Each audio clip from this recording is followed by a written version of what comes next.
Сосногорском районе продолжаются встречи в рамках обсуждения республиканского проекта «Народный бюджет». Очередная прошла в Вайвоже. На 2022 год жители поселка предложили 6 проектов. Они касались благоустройства и отрасли спорта.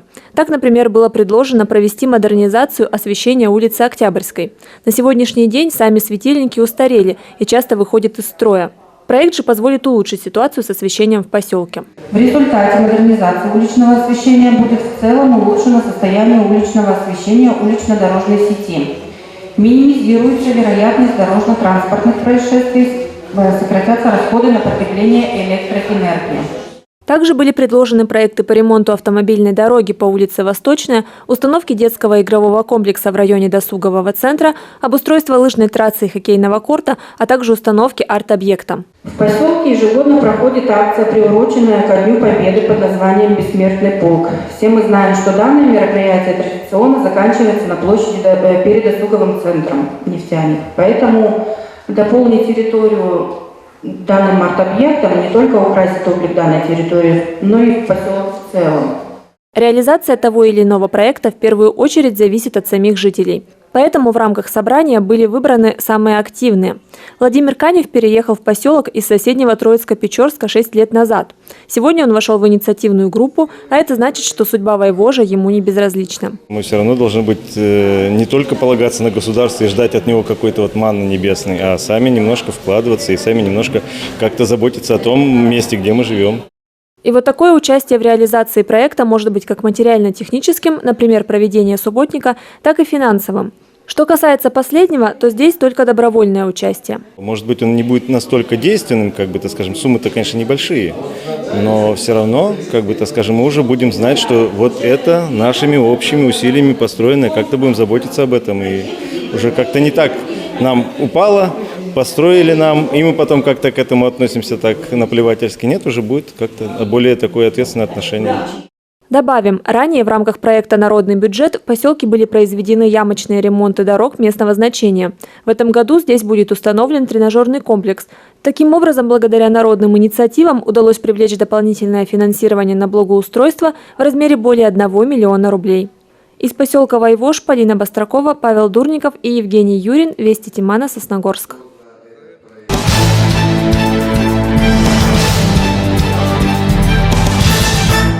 Организацию работы с трудными подростками обсудили в рамках методического дня. Дискуссионной площадкой стал ГДК «Горизонт». Профессионалы разных отраслей поделились своим опытом в этом направлении.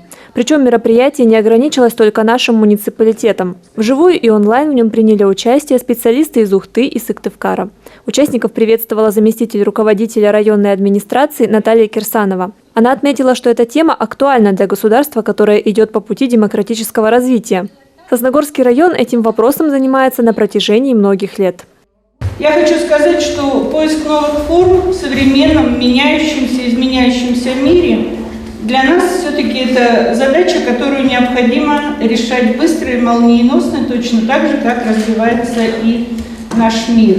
Поэтому хочу пожелать успехов. Считаю, что этот семинар, методический день, очень нужный, своевременный. Хочу пожелать, чтобы в результате нашего коллективного мозгового штурма действительно был какой-то проект, который может быть применим не только в культурно-досуговых учреждениях, но и в учреждениях образования, спорта. Поблагодарив Сыктывкарский центр народного творчества за организацию методического дня, Наталья Кирсанова пожелала участникам плодотворной работы. На такую работу сотрудники всех заинтересованных в решении вопроса ведомств и были настроены. На сегодняшний день, к сожалению, очень много у нас трудных подростков в связи с их воспитанием, в зависимости от интернетов, любых гаджетов и так далее. И поэтому, в принципе, как надо общаться с этими детьми, как надо находить к ним подход, это действительно тема очень актуальная. Сегодня у нас методический день, это впервые в нашем районе, поэтому очень замечательно, что откликнулись, я думаю, думаю, что это наш центр народного творчества, собрали нас всех вместе, творческих людей, чтобы мы обсудили эту очень сложную, но и интересную тему, и чтобы здесь сегодня пройдет, наверное, обмен опытом, будем делиться, как кто чем занимается и как правильно выйти из той трудной ситуации, которая сегодня у нас есть с нашими подростками. В первой части методического дня прозвучали доклады руководителей и специалистов о том, как налажена работа в учреждениях.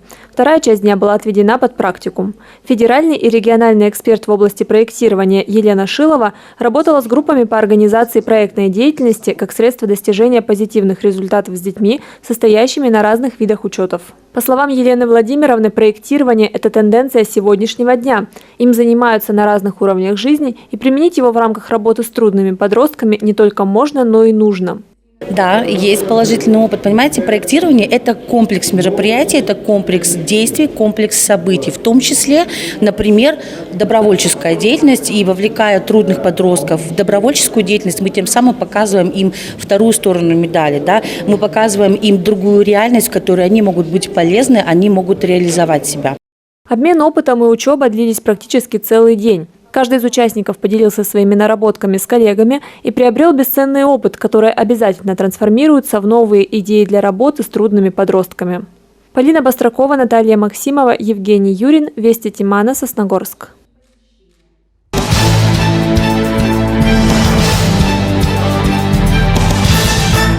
3-4 апреля в Ухте состоялся открытый конкурс патриотической песни «Я люблю тебя, жизнь».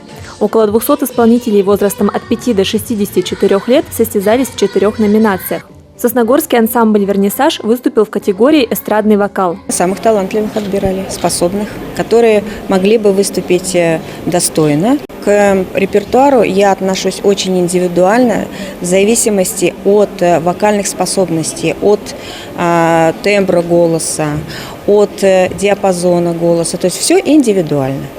10 представителей «Вернисажа», младшие и средние школьники, исполнили песни соло и в группе. Лена участвовала в номере с композицией «Праздник в городе». Она занимается вокалом с 9 лет и мечтает стать профессиональной певицей. Мне вообще нравится петь и люблю слушать музыку.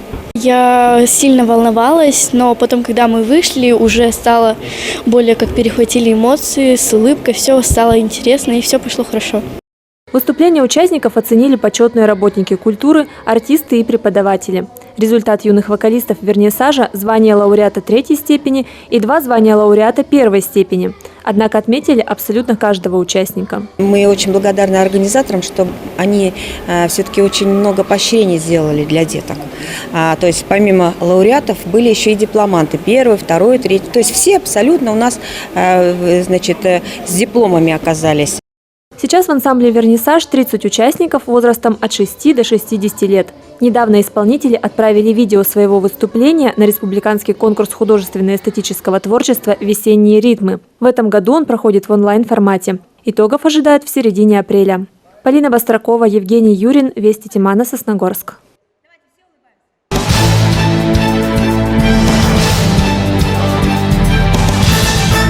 Муниципальный смотр строя песни «Парад юных войск» в Сосногорске в этом году был посвящен столетию Республики Коми. Поскольку коронавирус еще не сдал позиции, было решено проводить смотр по очереди.